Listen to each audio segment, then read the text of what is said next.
party down, location mysterious. Wanna rock this con like my man James Tiberius. Jesse and Marina, they're mad clever like the Negus. Gonna guide you through the scenes, beam from London to Las Vegas. Where to go, how to dress, when to sleep, who to see. Celebs not to miss, Sardis Wong and SMG. Star Trek into awesome, build some memories at last. Set the proper course, the Shore Leave Podcast. Boom.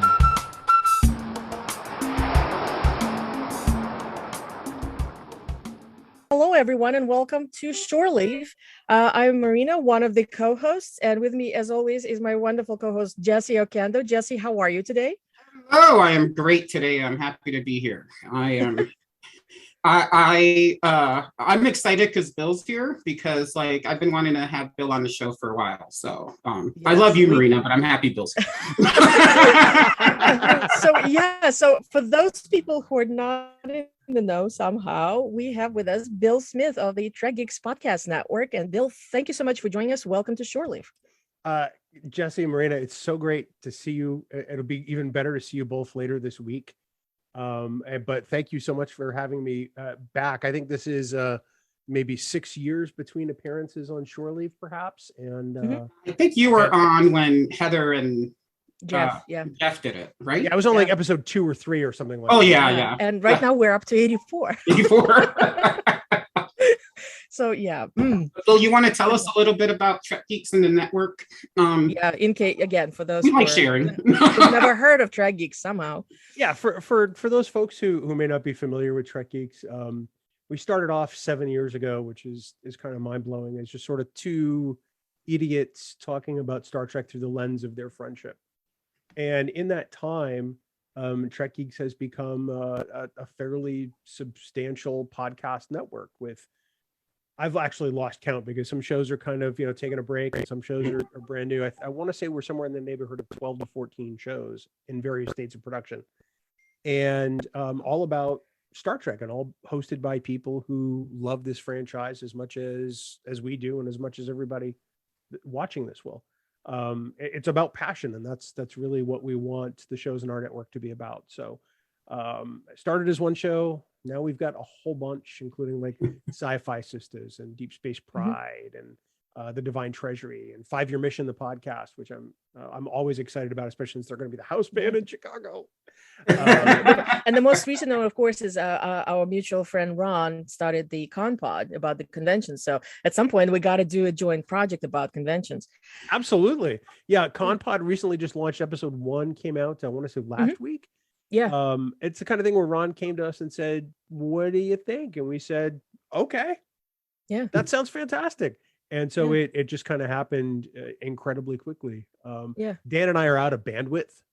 We would love to host all the shows and talk about all the Star Treks, but we just, between work and life and managing a network and training a dog, as you see me do right now.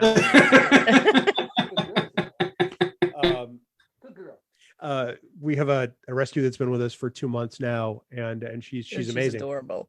But it all takes bandwidth, and I suppose it's an embarrassment of riches to have these many great things going on, and I'm very grateful for it. But man, I'm tired. Yeah. I can only. No, I get it. Marina and I have had that discussion about I would love to be on a regular schedule if I ever had a regular schedule. But it changes week to week. I mean, even aside from the pandemic throwing a huge wrench in terms of actually providing content, but real life really gets in the way. So anyway, here we are. Wait a minute. Let me flash. We're here to talk about Mission Chicago. I can't believe it. It feels like I actually double checked. I bought the tickets in July of last year. Yeah. And now we're 3 days away and it's finally happening. So this is extremely exciting. And more than anything, I can't wait to see the familiar crowds because a whole lot of friends and then just generally acquaintance through various Star Trek groups that we have online. It seems almost like everybody racing. And I'm like, we only have 3 days. How on earth are we going to manage to catch up? But we're going to, do our best and try. So as far as just general, I mean, obviously all three of us are going. Jesse, I know that you're still kind of on the fence. You're not sure if you're going or not. I'm still recovering from Star Trek The Cruise, meaning that I sprained my knee and I'm not sure if I can walk yet. So. Oh, so it's an actual recovery. Okay. Those cobblestones in St. Thomas can be a real bitch. No, it was all the dancing. I got to tell you, I know exactly when I did it. There was an electric slide, a cowboy shuffle, something, and then cracked. And now it was there. I would just like to point out, this is not the first time Jesse has flashed me, by the way. No, I'm pretty sure that's happened at iBar. Oh, yeah. Well, there you go. Sometimes I mean to do it. Sometimes I don't. We've worn dresses together, though. Bill, remember that? We have. You looked a lot better than I did, Jesse. Now, Jesse's right though. We're both of us are lucky. We just had Star Trek cruise, so it's a little bit kind of. I wish the convention was not that close to the cruise, but alas, it is what it is. But Bill, for you, it's been literally years. The last event that I saw you was at, correct me if I'm wrong, August 2019, right? That's exactly when it was. Yeah. I have not been to a convention of any kind since STLV 2019. And wow. I got to tell you, getting ready to go to Chicago for Mission is weird. I've been working at. It's overwhelming. No. So Bill, if you, I'll tell you, if you're like me, like even like that first time you walk into an airport or you get into a space where a lot of people are, that's going to freak you out, especially if you were introvert to start with, right? So you're going to be like, too many people, and you haven't made eye contact in 2 years, right? So like, and you're wearing a mask. Yeah. So my first big event was obviously STLV last year, and I have to say I'm a sort of a situational extrovert, if you will. I'm fine with big crowds. I have no issues, but I literally had that moment where I was like, did I forget how to people? Because my job is very sedentary. I'm just sitting here with my laptop, basically, almost 24 hours a day. Right. And how am I going to do this all of a sudden after doing virtual events for 2 years straight? So it's going to be an interesting event. Quite a few people, from what I could see, are going for the very first, whether it's their very first event, period. They've never done a convention, or just the very first convention after the pandemic. So are you preparing yourself somehow? Although I don't even know how would one go about doing that. The first thing that Dan and I, Dan Davidson, my podcast partner, for those who aren't familiar with Trek Geeks as you all are, one of the first things we decided was, let's ease into this. Let's actually get a booth and be exhibitors. And just tell people about the network. We love meeting people, and it will be great to see old friends like you guys. Presuming Jesse can make it and doesn't, essentially stand us up, Marina. I got a ticket in the mail and I forgot I bought it. I got the shirt in the mail and I forgot I bought it. So I feel like some divine intervention is here telling me you just have to go. So, and I'm in Atlanta, so it's like a short flight. So it is. It's a Delta hub, my friend. Oh yeah. Come. But it was the kind of thing where, if we're gonna do this, let's not go crazy. Of the two of us, between Dan and I have all the crazy ideas. I would usually go to him. It used to be like once a week, and nowadays it's like once a month or so. And I've got an idea. And he's like, "Oh man." To my credit, every one of these ideas has been pretty stellar. Well, there you go. Including launching a podcast, or 2 or 12. But we'll also be telling people about our free Trek Geeks mobile app, which we decided to do because it's all about getting the content in front of people. Yeah. And we have some app exclusive content that's out there that you can't get anywhere else, which is nice, but it's free. But we figured that was a good way. If we have events, we can route people through the app, like we were going to do with the Fan Geeks Party last year. Yeah. Before Dan and I had to pull out of Vegas due to COVID concerns. Yeah. So we're trying to ease into it as best as we can for us, which is to say we're going to be pretty busy. Yeah. Well, I can only imagine. I mean, I'm trying to think. The Northeast TrekCon, you guys had your own booth. there was probably some other event that, but it worked very well because I could certainly see a lot of people stopping by and chatting and enjoying this. So yeah, that's a good idea as far as getting back. You thinking you might do the same for Vegas, or Vegas you're just gonna do the usual, uh, have fun, have the party? I'm kind of hoping for a party. It looks like he has an idea that he hasn't told Dan about yet. That's exactly what it is, Jesse. That is exactly what it is. We won't tell Dan. We won't tell Dan. We won't tell him. I can't say anything yet because I haven't had the conversation with the parties we'd want to partner with. But I'll leave it at that. But we are planning on having a booth for Vegas. We were supposed to have a booth for Vegas last year. Yeah. Creation was kind enough to give us one in exchange for talking about the con. Yeah. So we said, yeah, we'll do that. So we are having the Fan Geeks party this year. My prep for that starts as the day I get back from Chicago. Last year I secured the venue when no venues were open. The original venue we used, which was a great place, but just ultimately too small, went out of business. Yeah, it was one of the pandemic victims, unfortunately. It was. And then we found a new location in Tommy Rockers, which the general manager happens to be a huge Star Trek fan. He's like, yeah, absolutely. Come to us. We would love to have you guys. And we said, okay. So that will be our first stop, and hopefully they will say yes. If not, we'll find a backup place, and Fan Geeks Party 2022 will happen hell or high water, because I need it to happen. Oh, yeah. I've never made it. Like, I feel bad because, like, it's always one of those things. Oh, go next year. It is not, next year. You gotta make it at least once, because I've been to all three so far, and it's become a fixture of the week. And you got it. You got to go. It's the kind of party that. Oh, sorry. It's the kind of party when we first started, we had no idea how many people would actually leave the con hotel to go to the Strip to go to a party, and we maxed out the room. And then the second year we had a waiting list, and the third year we had a bigger waiting list. So we know people will show up for it, despite the fact that we host it. But I think they come for the free fan set stuff, which is why I would go myself. Well, of course, you get the awesome pins and occasional posters and other things, so it's fun. I am really looking forward to that. I can't wait. Well, speaking of fences, there will be also a vendor at the event, so I'm certainly looking forward to. I don't know if it's going to be just Lou or both Lou and John will come. The whole family. Perfect. Everybody needs to get out of the house. Like, everybody. Yeah, absolutely. Yeah, generally speaking, they have very nice, like, I keep looking and checking because FYI for those who are watching, there's information getting added literally almost every hour. I mean, I'll go down the list of the little all the little announcements that just occurred before we started recording. They have very nice vendors list. I'm looking forward to checking out X06. I'm kind of hoping maybe we'll see something that we don't know yet. I don't know. Maybe they're bringing something. Volante is going to be there, like Intergalactic, all the old favorites.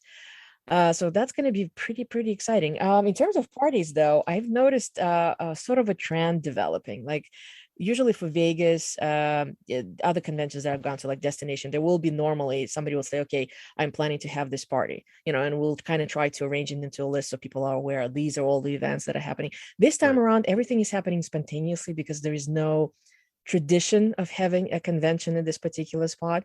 So I'm sure the bars are going to be full. There are at least 4 convention hotels. There's Hyatt, Hilton, Marriott, and I forget what they. I think one other one too. And they all connected to the convention center. So I'm sure people are going to be probably circulating, looking for a space. Stumbling. Yeah. I think that's although having it in a different city every year is a great idea for some people. That's the downfall to having it in a different city every year. When you're in a place like Las Vegas, every hotel is a home base. You don't have to leave the Rio, because literally when they have the con there, and this will be true of Bally's too, everything is right there. There's an array of bars, there's an array of restaurants, there's an array of other hotels in short distance where you can go do any one of a myriad of things. There are more 4- and 5-star restaurants in Las Vegas than any other city in America, and more than any of them put together. So it's different in Chicago. As somebody like me who does not like cities or tall buildings because I'm petrified of them, I plan to hang out at the hotel bar as much as possible. Simply just because it's an anxiety generating event for me to be on the ground amid tall buildings. which I know is an anathema to your life, Marina, and I got that. I can't bring it there. I grew up near New York. I don't want to live there. Like, I don't even really live in Atlanta. I'm on the outskirts, so I'm okay. But like, once the buildings start coming up and the traffic starts going crazy, that's not me. Don't forget, at the end of the day, I leave and I go back home to New Jersey. So I live in a nice little woodsy area. I'm nowhere near the big buildings. You do have that train ride though, so yeah, that's very true. It takes a long time, but I'm really looking forward. I mean, I already have several of mutual friends who are like, well, why don't we get together in a bar and at least have a drink? Why don't we schedule some time and do a group photo up?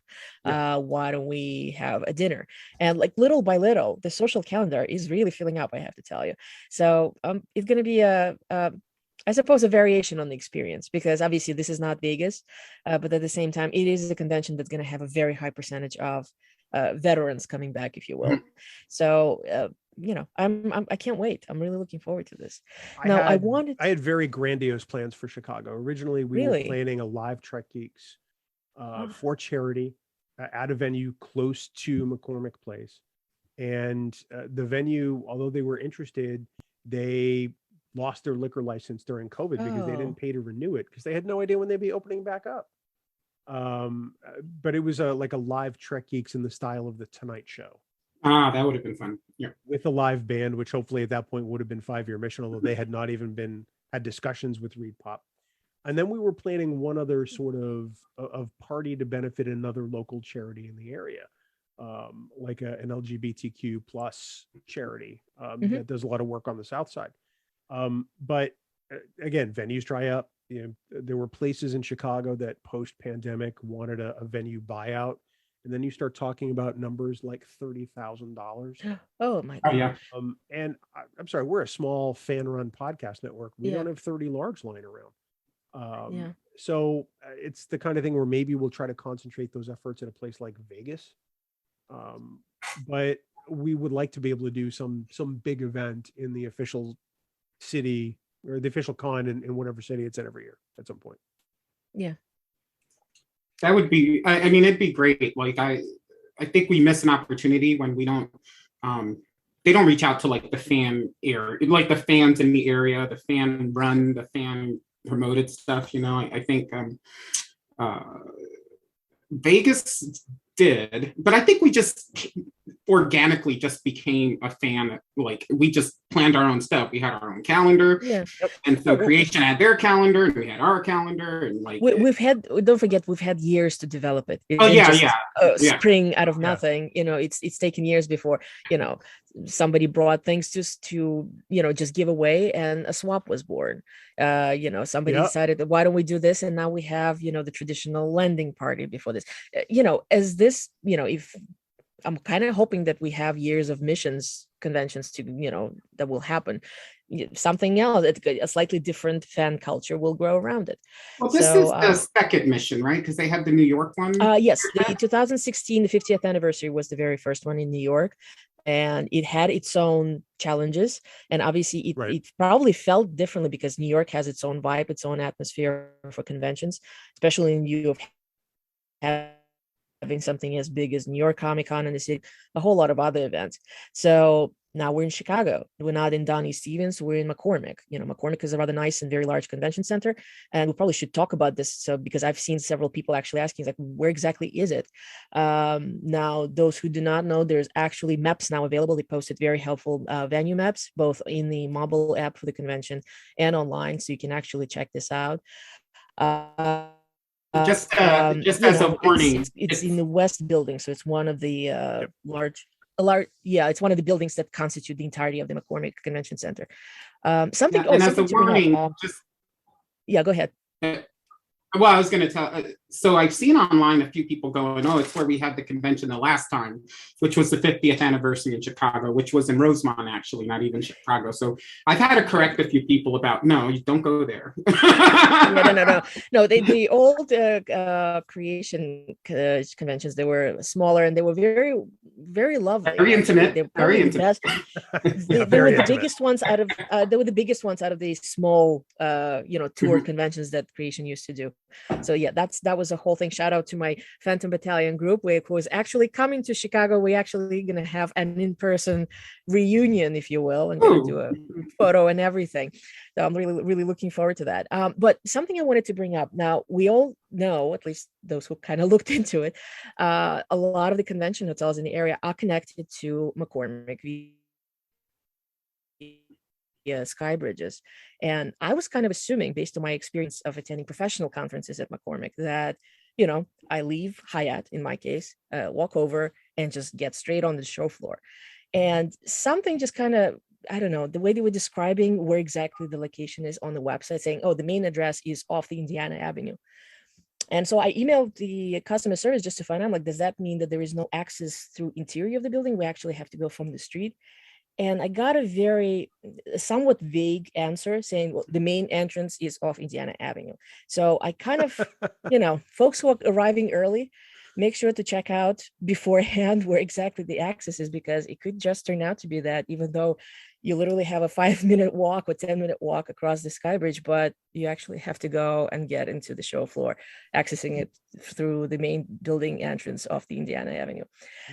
There's been a problem getting quality and accurate information out of the convention organizers for this show, whether as a fan or as an exhibitor like me, because I just found out this afternoon at 2:00 that we have to be in our booth an hour early every day to accommodate VIPs. It's never come up before this. So we're obviously going to do that. But you'd think that they would have included that when you signed up to be an exhibitor. Yeah, we had those discussions, right? So like, I was worried, like because we didn't hear anything. Like it was just like dead silence. And I remember in the Vegas group, the admins were talking about, I don't know if it's going to happen. Is it not going to happen? Is it going to happen? And then all of a sudden one day, here we go. Here's something. I go to New York Comic Con every year. So I am used to the usual ReadPop MO, which is they kind of operate.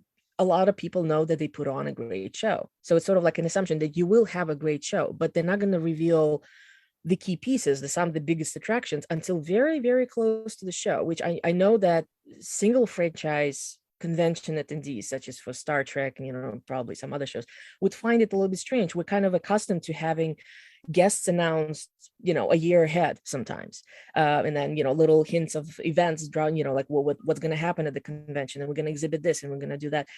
It normally does not happen the way this the Comic-Con style stuff that ReadPop puts on usually works. So I wasn't too worried, but yeah, it kind of like let's see, I'm trying to think, when did the deluge started?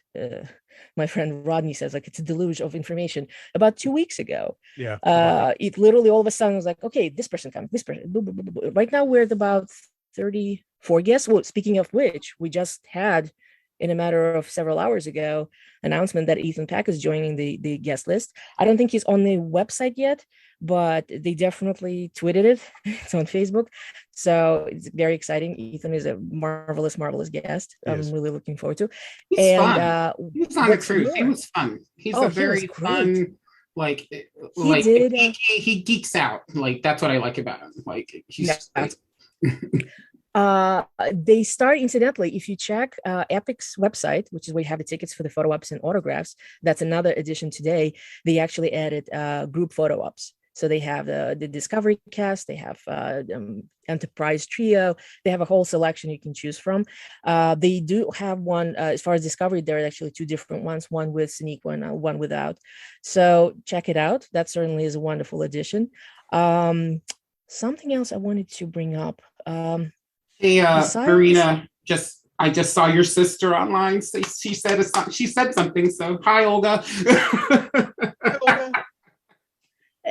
Well, for a change, she's coming with me, and we're not seeing each other until we're literally flying out to Chicago together. So hi. Wow.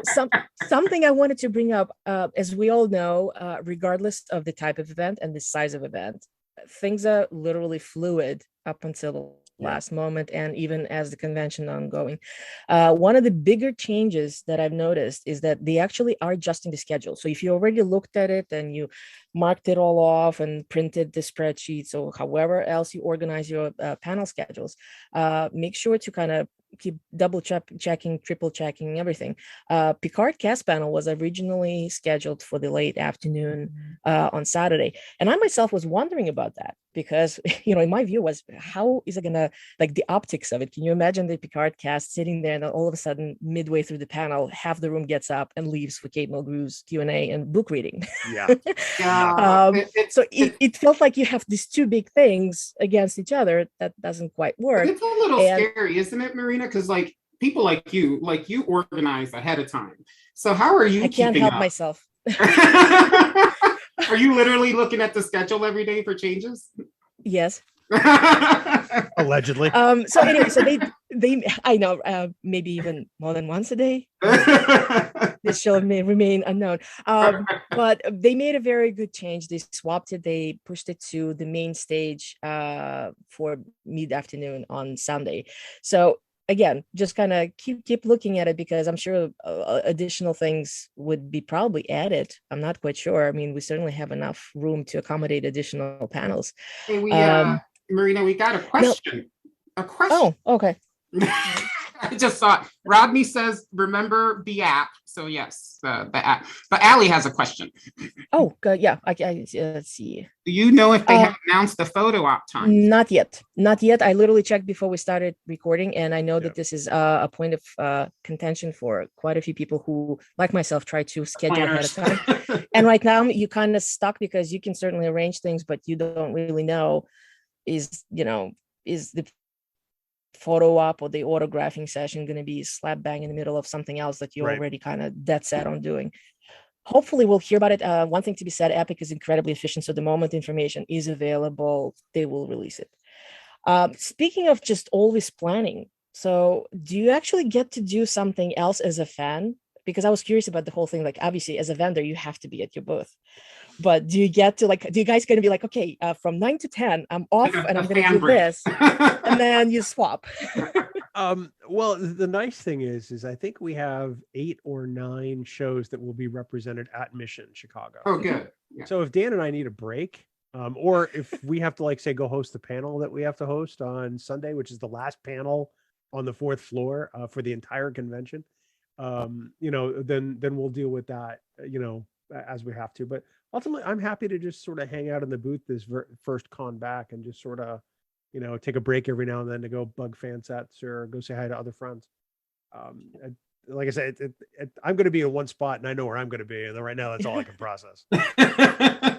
Hey, that's kind of a joy to be on one spot and have them all come to you. Well, at least I know I'll always be the center of attention. Oh, there you go. You and I are the same in that respect. something to point out, like those folks who actually do tend to be overwhelmed, because I suspect that this is going to be a weekend of running around and being, especially again, if you're coming off of not doing any events for some time, it's going to be overwhelming. It's actually very nice. I was looking at the map. They do have a quiet room on that level 4. Oh, yeah. So, and they say that, the volume is going to be enforced. So it's not an area for socializing. It literally is meant for those folks who are far too overwhelmed and overstimulated to kind of just go and check out for a little bit. Generally speaking, I have to say they do have very helpful frequently asked questions section online. So if you do have something, like, how do I do this? It's likely going to be in that section. Trying to think. The most recent thing that literally happened right before we started recording, our small unofficial missions group, a gentleman from ReadPop made an announcement that they have an examples of the exclusive merchandise that's going to be available at the convention. So you literally just go. Yeah, you literally go. It's under the Explore the Show section. If you scroll all the way down, you see the examples of T-shirts. There is the wonderful Geordie Bear from Lower Decks, which I'm kind of excited about. I do. I'm kind of hoping like maybe there will be a Murph blush. That's like my deepest. Everybody's looking for that. It's Murph, you know. I know. I cannot believe he doesn't have a stuffed animal out there yet. I know. It's bound to come out because I can see on Twitter people are literally started to make their own. Oh yeah, well, that's what we do. Yeah. So I'm just curious, like just general.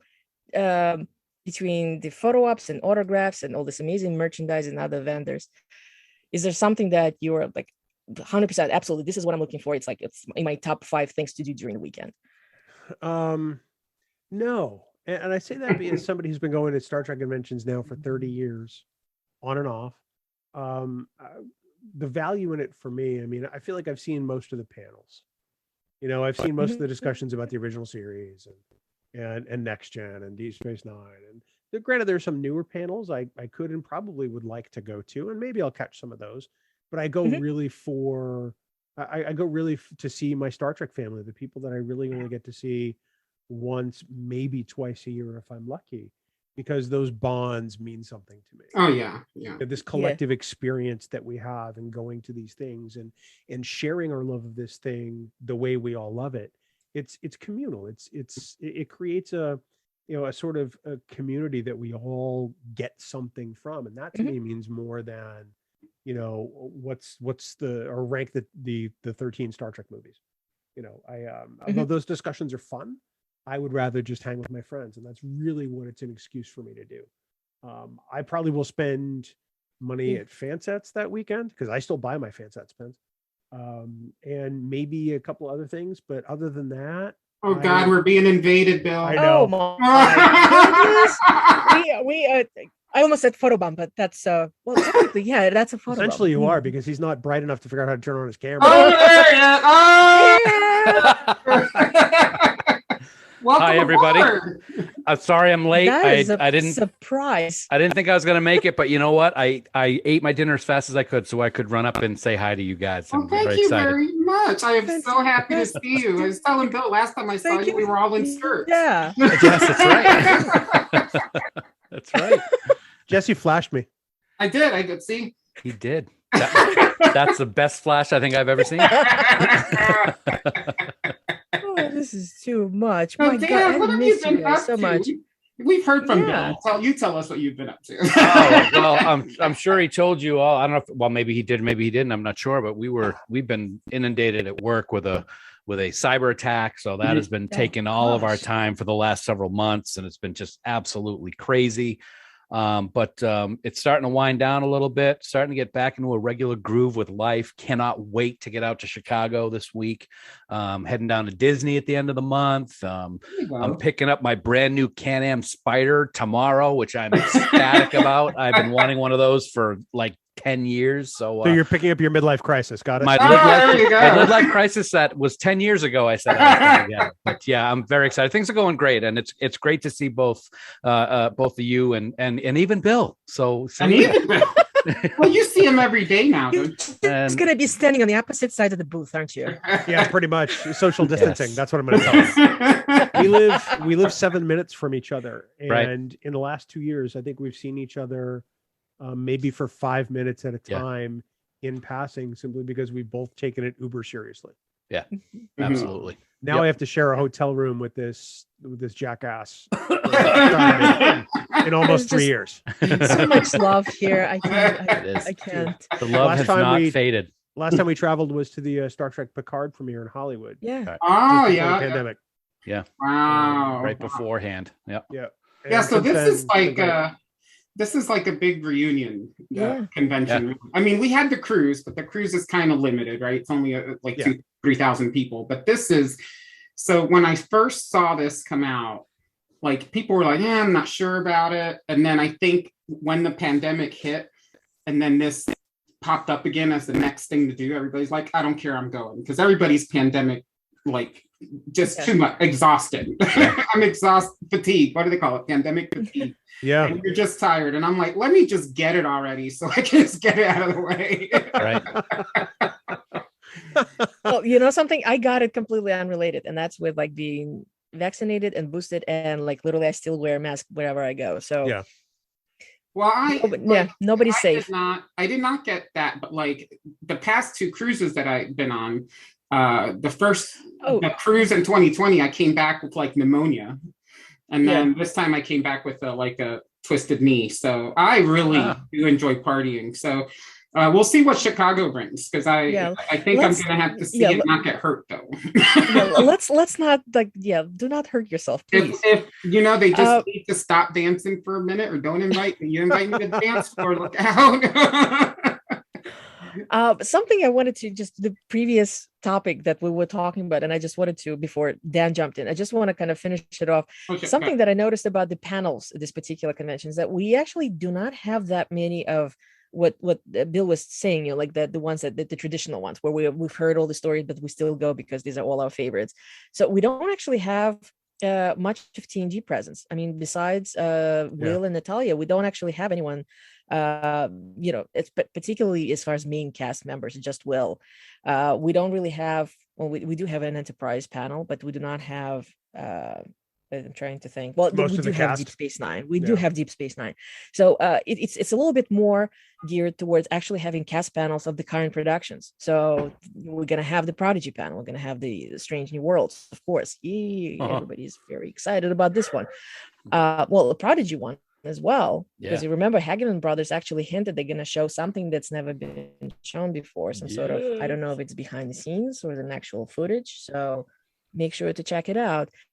And of course, Picard and Discovery. So we do have a lot of exciting stuff coming in, but it's sort of like not your typical selection where we would have traditional Q&As with all the legacy old favorites. Right. I am looking forward to Prodigy the most, probably have to admit. And after that, immediately is the Strange New Worlds, because the most recent stuff with the trailer that we finally got to see. Actually, I thought they were going to show it at the convention, that would be like the big thing. Maybe they'll show a second one. I don't know. I don't know.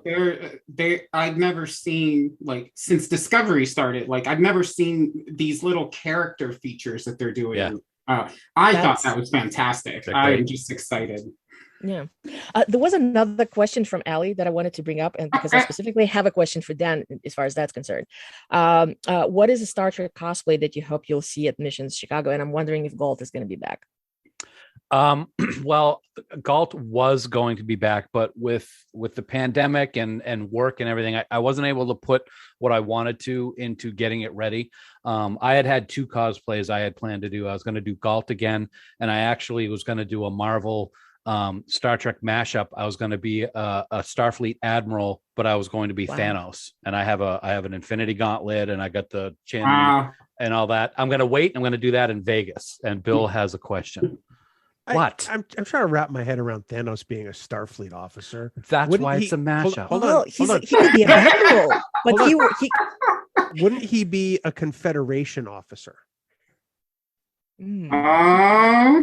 See what I'm doing? I'm adding value. See, I see. Are you though? but you could work him as, he could be a badmiral. You know, there you go. Because like he's like, still in the prime. Most of the admirals are badmirals, right? Yeah. So I'm not going to be able to do that at Chicago, but I do have a nice admiral uniform from Picard, so I will be wearing that probably on Saturday. But nothing super for this trip. But Vegas, I'm planning on a couple of things. So what about you, Bill? Are you planning to cosplay yourself? I'm not. I saw that picture. You tweeted the picture wearing a first contact DS9. uniform. Yeah. The first contact. Yeah, I just noticed that Dan calls it DS9. I know. I'm sorry. I got it. I didn't know if it was going to come in time. I might put it in the suitcase, but I don't know. I don't know if I'm going to do it for this. I might do it for Chicago. I'm sorry, for Vegas. But I had really just planned on just sort of chilling for Chicago and sort of easing into it. I haven't cosplayed since 2016, so I'm being very boring. I took a pic out of my bunch of t-shirts that I have, and I'm just, I literally have everything packed in a single backpack. It's almost scary. Marina can, I don't know how she packs like she's in the army. Like, is that backpack a TARDIS? Oh my god! It is a big backpack. I remember it's a regular.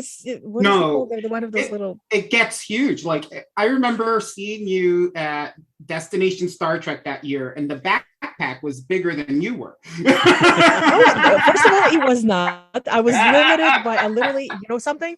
That destination was the weirdest thing ever. I literally, because I had a layover in Dublin, so the flight from Dublin to Birmingham was technically a regional flight, and there were completely different rules in terms of how much luggage you can bring with you. So I was limited to 15 pounds of any kind of weight, and it had to be a single bag. So that's what I did. I traveled to Birmingham convention 3 days with a single backpack. Wow. It worked. Yeah, It worked. I don't know. And how it she did worked. it. You're a trooper. Something I am, though, as far as seeing cosplay, I am actually looking forward to see what people will do, because I suspect that we will see Strange New World costumes. Yeah. Now, Absolutely. we were very wonderfully surprised during the Star Trek cruise to see those 4 costumes in the right next to the Starfleet. Inside the Starfleet Museum. Right. And of course, I mean, I participated in taking pictures of literally every single seam of those costumes. So somebody's bound to figure out how to do all this beautiful, I've already seen knockoffs on how would you replicate the eBay, fabric? People stand at those booths, the cosplayers especially, like they'll stand at the booth and just stare at the stitching and stare at how something's going, like to the point where like the people tell them to move because they're like, I guess they're staring at it too long. I don't know. I had to come back 7 times to the Starfleet Museum to take, because they would be like, can you go and you take a picture from this particular angle of the side of the boot? Go back and take a picture. And I'm sure somebody's going to find a way to replicate the fabric, to replicate the boots, to replicate the entire thing, because as we all know, Star Trek fans are incredibly imaginative.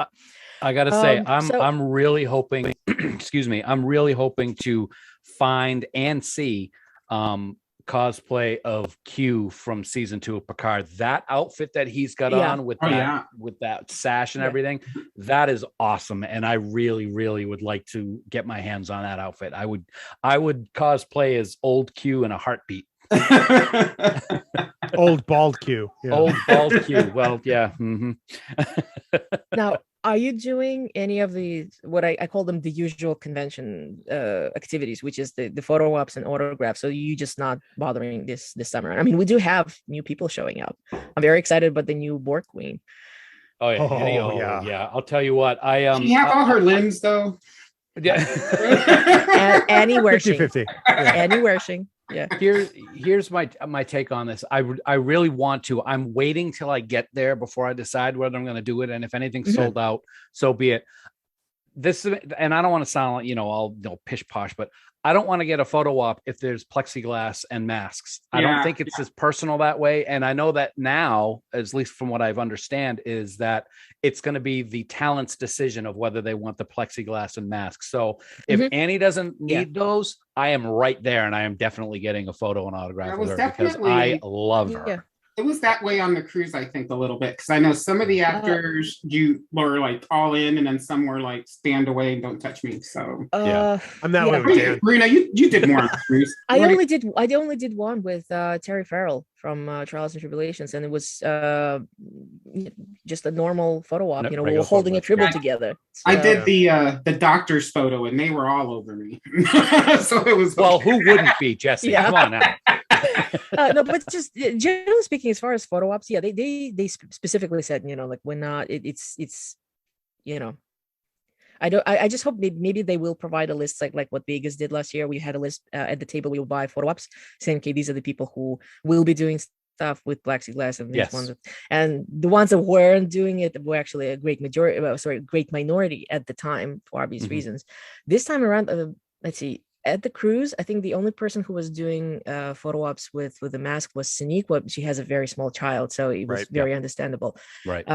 We'll see what's going to happen. Generally speaking, be proactive. I mean, if the person is doing stuff without a plexiglass, bless them. But do ask the staff, like how close, unless there's already like a little, sticker on the floor where they tell you, right, where they indicate where you're supposed to stand. If they do, ask, how close can I stand? Can I shake their hand? Can I put the hand around them? It's, And to that point, that Brad Takei is very protective of George. So where George will wear a mask, Brad will be like mask patrol. And for me, this is the first time that it's not going to be a creation convention. And I know that they were like, they were just like flying people through the line all the time.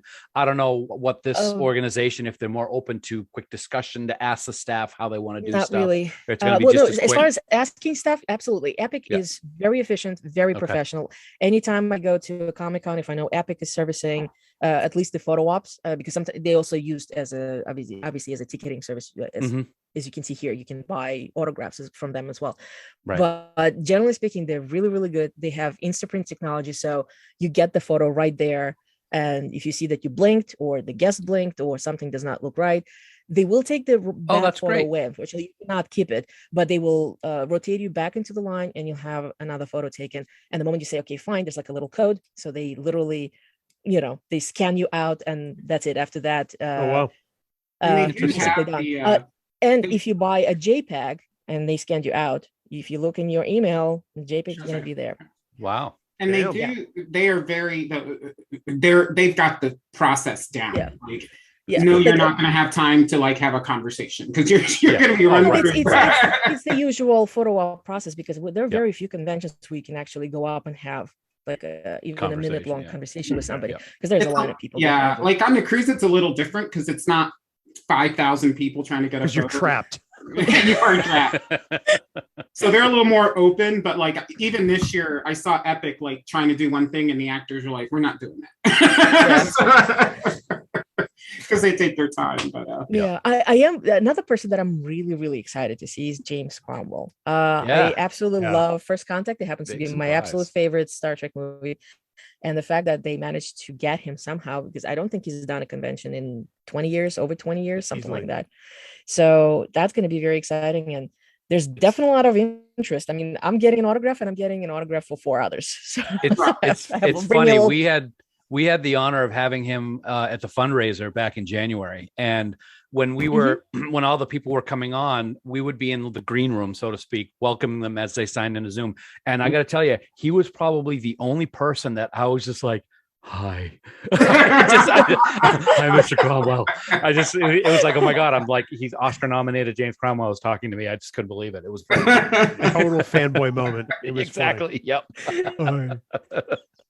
Very nice. Yeah, so I did pre-purchase some of the tickets. Like I saw James Cromwell. I'm like, okay, I'm definitely doing this one. But then everything else, sort of like what Dad said, I am gonna wait until we actually have some sort of finalized listing when I get there and I see how things are working out to adding more photo ops potentially, because again, they've got a really, really nice guest list. And the way things are going, there's an announcement we haven't seen yet. I'm pretty sure that there's some last minute something or other that's going to come. Agree. Yeah. Well, as I said, it's fluid right up until the last moment. So, and even then, Do we know how many people are signed? Like how many participants?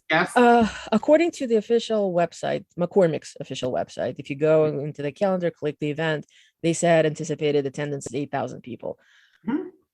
Obviously this is an estimate. We won't know until again we'll get there, but that's a pretty nice crowd. That's not bad. Yeah.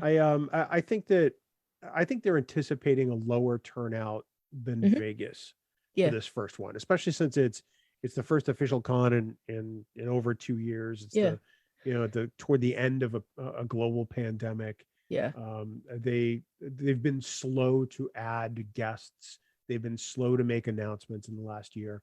So, and I think part of that has just been ReedPop hasn't been ready, quite frankly. I think I think that the pandemic affected them and their global business too.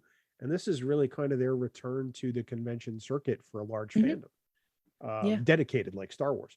So I think that everybody, behind the scenes is just going to be happy that this thing happens.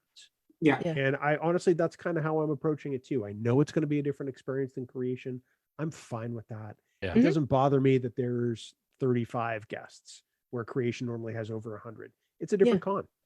It is. It's very different. It's different in the way it's organized. It's different in the way it's run. So it's quite comparing. It's quite a bit of apples and oranges. Yeah. You got to right size it because it's 35 guests, but it's only 3 days. Like we're 100 guests. There is the biggest difference I think between at least visually so far. I mean, we don't know in terms of decorations or any kind of exhibits what we're actually going to see on the show floor. We don't know. We won't know until we get there. I wanted to note that the schedule, if you compare it to Mission New York was super intense. It had fabulous scheduling, probably in terms of, I don't want to compare it to the cruise because the cruise is a thing apart. They specifically, they make it unconventional in the sense it's mostly shows rather than panels and Q&As. But it had a phenomenal programming. There were 5 things happening at any given moment at the same time. That's this time overload. around, at least we're limited to 3 tracks, which is sort of like what we, if you've been to Vegas, you kind of accustomed to that sort of breakdown. We have the main stage and then you have the secondary theaters. So I think I'm actually very glad to see that. So the things a little bit more relaxed, because my goodness, I remember 2016 was nuts in that regard. It was a lot of running around. So what is, so I was just looking at the schedule. Like, are you guys excited they have the motion pictured with the director's edition, that HD thing? Are you guys gonna see that there? I think it'll be fun to see it with a bunch of other Trekkies. Yeah, it's always fun. The first time I actually saw a Star Trek movie with other Trekkies was probably when I saw The Wrath of Khan in Concord, New Hampshire. And it was great because people laughed at all the right times. It was amazing. I'm like, hey, I always laugh there. I'm curious with TMP if everybody's going to fall asleep at the same part. I love the motion picture. Please don't at me. Well, we shall see. Well, we'll see let's see if they've updated the scene of the ship, that 12-minute drive-by that they do. I watched it today because I got early access. And I got to tell you, I don't have a 4K TV and it looks luscious. Wow. It looks amazing, even just on your regular high def television. I'm looking forward. It's worth streaming tomorrow. I guarantee it. Because I've never seen I got a little misty eyed when the Enterprise came on the screen because it's never looked better on film. Oh, that's great. Well, I've been watching TV so much. I got a new TV during the pandemic, so I'm looking forward to it. This will be my first big movie to see on there. Nice. and Bill, since you were talking about the screener a second, I got the early access as well, and I watched a few minutes of it today. And I haven't watched TMP other than the regular discs that I've had for a long time. And one of the first things I noticed, I only watched about 10 minutes. There seems to be a lot more sound effects added, like the Klingon ship. There was a lot more things that I was hearing that I don't remember hearing in the other movies. So I think in addition to visuals, they added some sound, I think. I mean, it'd just be me. I could be completely wrong with all the 30 or 40 different versions that they've come out with over the years. But you give it a day. By tomorrow, there'll be a couple of Trekkies who will give you the play-by-play every iteration. Absolutely. Minute to minute. Oh, that's what I love about Star Trek people. There's always someone that's going to do what you want to do, but you're crazy. There's a breakdown, I'm sure, already staged on Trek Core. Probably. Oh, yep. Absolutely. So, what panels are you guys doing at Chicago? So you're hosting a couple, or doing a couple? We are hosting one, or together we're on one.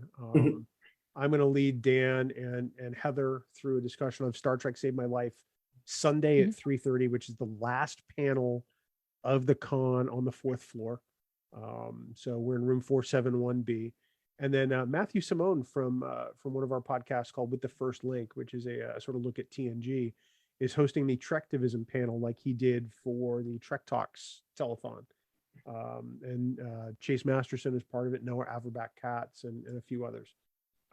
So it's we're looking forward to it. We're glad to make some positive representation in both of those areas. Not just with Trektivism, which is an idea that we hope to expose more people to in the coming months and years, but also with talking about how Star Trek has changed so many people's lives, including Dan's, including mine, including Heather's, and all for the better. And those are ongoing discussions we hope to have at multiple conventions, as long as Dan doesn't fire me. So never happen. Well, I'm not gonna never say never. So so Marina, I'm just being cognizant of time. So What? Yes. Yeah, we're coming up on the hour.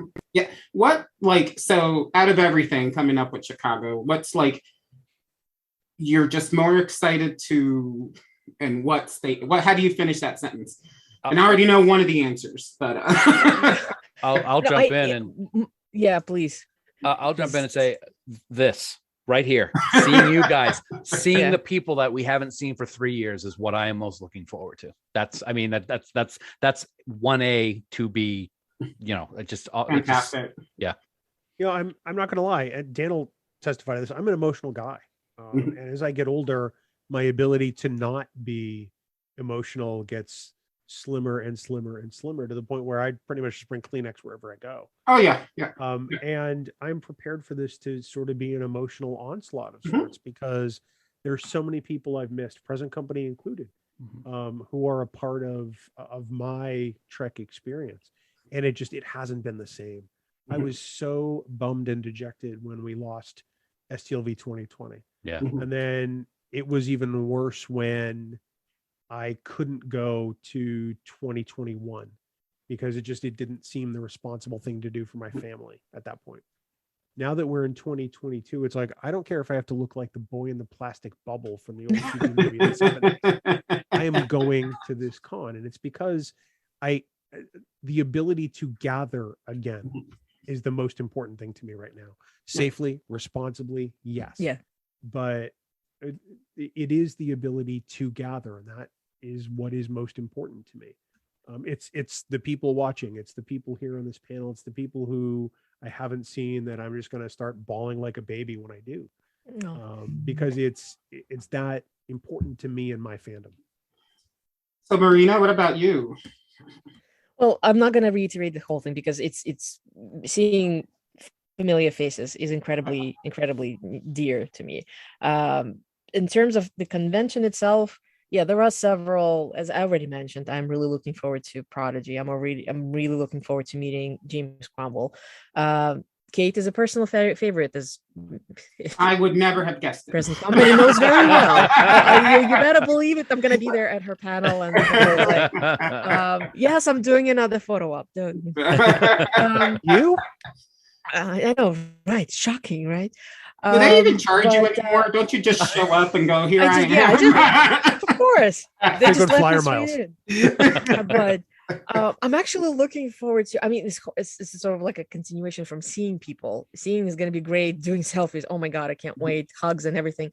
But I'm already those, like I mentioned, the social calendar filling out a little bit. I'm really looking forward to actually sitting down with people and having it. And we've Zoomed. There are several folks that we've Zoomed together. We've been in contact. It's not like we've been completely cut off from each other, but it's going to be just great to let's go and grab a drink together and just finally see that you're alive and well and you have both your legs there.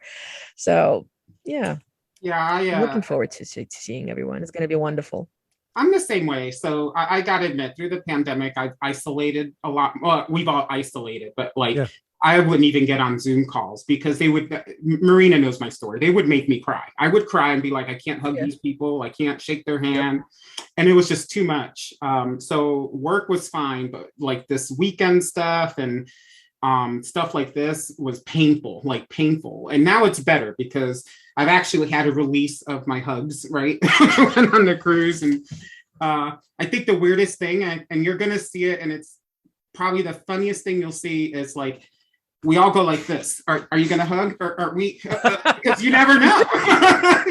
Like, we're all asking now, like, is it okay if I hug you, right? And then you have people like Lana Holt who'll just jump on me and hug me. So that's okay. I think people honestly tried to do the whole thing with the elbow bumps. And I'm like during the cruise, and at some point people just gave up. It was like, we gave up. And like the later it got, the more you were at a bar, the more hugs, and it was fine, and I loved it. And but I do miss that, and I'm hoping to get my groove back, if you will, in terms of being more social, because I have isolated. Work is work, and then I just don't connect anymore. And I hate that because I'm a pretty friendly guy.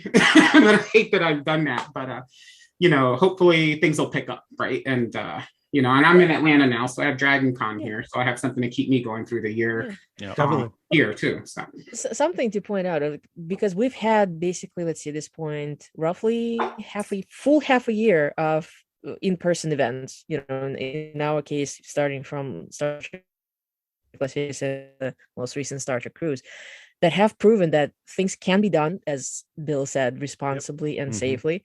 Trekkies are, for the most part, you know, what is it called? Lawful good. You know, we self-organize. You tell us to stand in a queue, we'll do that. If not, we'll form a queue ourselves. So for the most part, you know, it has worked. There hasn't been a single breakout that was connected to a Trek-specific event at the very least. So, you know, again, for those who are not aware, they have produced health protocols for this event. You have to be either vaccinated or you have to provide a negative test. And I'm sure that they will check it. That's not going to be, based on my experience with New York Comic Con, ReedPop is going to check your credentials and everything, and probably going to give you a nice little wristband to prove that you've passed. So I am looking forward to seeing, you know, one thing to be said about ReedPop, they're very good at the, you know, the whole thing, organizing the crowds and, you know, doing the whole, the logistical part of things. So we'll see how it's going to work with Star Trek #2 mission. And I guess we're kind of at the end of the discussion. I just wanted to kind of touch upon the most recent stuff and just generally have a discussion about what we expect to see. And I think the bottom line is we just want to see our people. Just want to see the people. So let's kind of tie it down. So please take it away. Where can people find you online? And of course, you know, Trek Geeks. Where can people find Trek Geeks? Dan, I'll let you go first. Go ahead, Dan. Got it memorized. Most of the time I'm on Twitter. You can find me at Trek Geek Dan. See, I talk just as well here as I do on the podcast. Way to go, Ted. That's where you'll find me most of the time. Of course, I'm in Camp Kittimer on Facebook all the time. And of course, TrekGeeks.com is where you'll find all the shows and all of the amazing people that we have on the network. Yeah, and I put a link to TrekGeeks.com in the chat. So nice. Go back and find it. All of the amazing people, including Yvette, who Dan is in chat and said hi, Ted, earlier. I didn't see that. That's awesome. Yeah, one of our amazing sci-fi sisters, whom we love so much, and along with everybody else on the network. Yeah, Dan covered a lot of the bases. I'm Trek Geek Bill, just about everywhere on the Instas, on the tweets machine. But more importantly, I mean, before we sort of break this off, I just want to let you both know I love you very much. Yes. Absolutely. And don't make me cry. Same. And this is what it's all about. This is one of the reasons I'm so excited for this week, because we're going to see you in person for the first time. And it feels like forever. I honestly got to tell you, this just fell on our lap, because I remember talking to Marina and I said, we should do a show, and I'm not the planner, right? So I'm like, we should do something. She's like, oh, but it's next week. And I'm like, well, we can do something live. And then Phil said, okay. And then Dan, thank you for surprising us. I'm glad I was able to get up here. I'm very happy. Miss you guys so much. I mean, you have no idea. So thank you for being here, and thank you for everything. Our pleasure. Absolutely. I'm sorry, Bill. You already said where you can find me. So next to Dan. That's really next to Dan. Behind me. He'll be behind me. And Marina, what about you? You can find me on Facebook and on Twitter and on Instagram at Dracorex. And of course, Jesse and I are part of the admin team for the Star Trek Convention Experiences group. And I also help admin the unofficial missions conventions group. And of course, you can find both of us at Shoreleaf and our very, very, so if you move your head a little bit, you can see a very, very long name. Yeah, right there. Here on Facebook, and of course at Shoreleaf on Twitter. And Jesse, where can people find you online? Well, you can find me on Facebook, and I am on Twitter, but I don't tweet very much. And I apparently am on Instagram, but it's connected to Facebook. I don't know how any of that stuff works. I just show up when people tell me to show up. Yeah. But you find me like, we're doing this thing, and he's there. And I'm also admin of the Star Trek The Cruise groups. So you want information on that, let me know. It's near and dear to my heart, like STLV was. And then us, we're part of the Tricorder Transmissions Network, and we'll post links. I don't know any of that stuff. Marina usually has it written down. You could at least pretend like you know it. Yeah, sure. Bill's done. And I'm out. See, I'm the one who causes to go off totally off base. Yes. Didn't see that coming. But yes, no, as far as the Trek Weather Transmissions, we are part of the network. So if you want to check out our sister shows, make sure to go to thetrekweathertransmissions.com and check it out. So gentlemen, thank you so very much. This was great fun. Yes. I cannot wait to see and hug you in 3 days. Well, 4 days, unless you're coming on Thursday. I don't know. We'll be there Thursday. Whenever I see you. And have a wonderful day, safe trip to Chicago, and